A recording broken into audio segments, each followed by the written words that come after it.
तो सामिया हिजाब को उसकी बॉयफ्रेंड ने किडनैप कर लिया था। ये तो लेटेस्ट न्यूज है। यानी रिश्ता पक्का करने वाली का फाइनली अब रिश्ता पक्का हो गया। तो ऐसा नहीं हो सकता, कह दो कि ये झूठ है।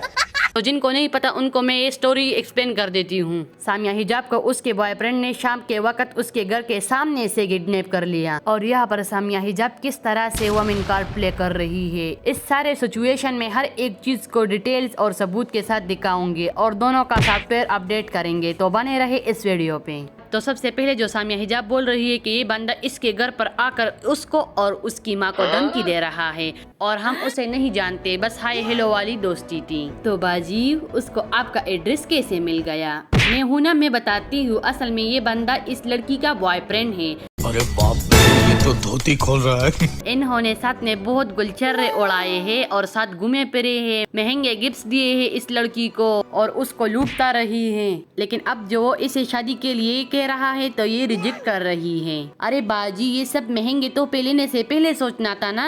देखो मैं यहाँ पर ये नहीं कह रही कि उसे रिजेक्ट करने का हक नहीं है, हक बिल्कुल है, लेकिन आप उसके पैसे उड़ाने से पहले भी तो उसे रिजेक्ट कर सकती थी ना। और मैं बिल्कुल भी इस लड़के के हक में नहीं हूँ, दोनों गलत थे, बारी बारी दोनों का लेंगे, ठीक है। तो जब इसने उसे रिजेक्ट कर दिया तो वो लड़का अपना मोबाइल लेने आया था जो उसने इसको दिया था। 5 लाख का महंगा मोबाइल था। असल में यही इन टिकटॉकर्स की हैसियत होती है, जब तक वो इन पे पैसा उड़ाते हैं तो ये उनके सामने खुशी खुशी नाचती है, लेकिन जब वो पैसा उड़ाना बंद करे या रिजेक्शन पे अपने सामान लेने आए तो फिर ये अपना वुमेन कार्ड और विक्टिम कार्ड प्ले करना शुरू कर देती है। हमारे साथ बहुत ज्यादती हो गई, मेरी मम्मी के साथ ये हुआ और ये हुआ,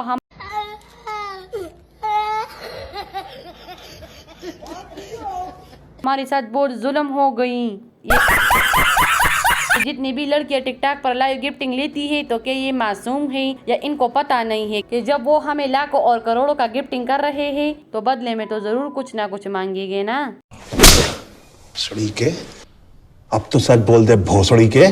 क्यों इस टिकटॉक लाइव पर आते हो? इसलिए ना कि जल्द अज जल्द पैसा कमा ले। तो फिर यही होता है हराम कामों में, इसलिए तो इस्लाम ने इस बेहयाई और बुरी कामों को हराम कर दिया है। लेकिन इनका इस्लाम तो सिर्फ रमजान तक होता है, तो इनको ये बात समझ नहीं आएगी। डॉक्टर अपान भी तो इसलिए बोलता है कि ये काम ठीक नहीं है जो आप लोग टिकटॉक पर ठुमके लगाते हो, ये बिल्कुल 100% दीन के खिलाफ काम है। निकाह से पहले लड़का और लड़की के बीच में कोई भी रिश्ता और ताल्लुक हराम है और ये लोग तो खुलेआम बॉयफ्रेंड गर्लफ्रेंड खेलते हैं। अब बात यहाँ पर है किडनैपिंग और मारने की, तो ये तो बिल्कुल भी जस्टिफाइड नहीं है। और अगर अब रिजेक्शन पे इतना ही दुख और दर्द हो रहा है अपने पैसों पर तो क्यों दिए? क्यों आप लोग लाइव पर इन बेहया लड़कियों को लाखों और करोड़ों गिफ्टिंग करते हो? पाकिस्तान में ये क्या हालत बने हैं, हर तरफ फ्लड्स आए हैं, वहाँ पर अगर थोड़े पैसे डोनेट करते तो दिल को सुकून मिलता यार। और अगर ज्यादा ही शौक था तो कोई लड़की ढूंढ कर डायरेक्ट निकाह के लिए कहते, वो भी इस हराम की रिलेशनशिप और इन लाखों की गिफ्टिंग से पहले। अगर हम इन 2 नंबर औरतों को गिफ्टिंग करना बंद करे तो ये खुद बहुत ये काम छोड़ देंगे। और लड़कियों को ये कहना चाहूंगी कि जो बंदा आपको लाखों में गिफ्टिंग कर रहा है उससे बदले में आपसे वो हराम चीज चाहिए, और जब आप इनकार करोगे तो यही होगा, हराम काम और हराम रिलेशनशिप का यही नतीजा होता है। और ये सामिया हिजाब भी कोई दूध की दूली नहीं है, ये लड़की पैसों के लिए बहुत कुछ करती है। आप लोगों ने इसकी लीक वीडियोस भी देखी होंगी और इसके अपने गिफ्टर्स के साथ न्यूड कॉल भी देखे होंगे। यहाँ पर ये लड़की सिर्फ और सिर्फ बस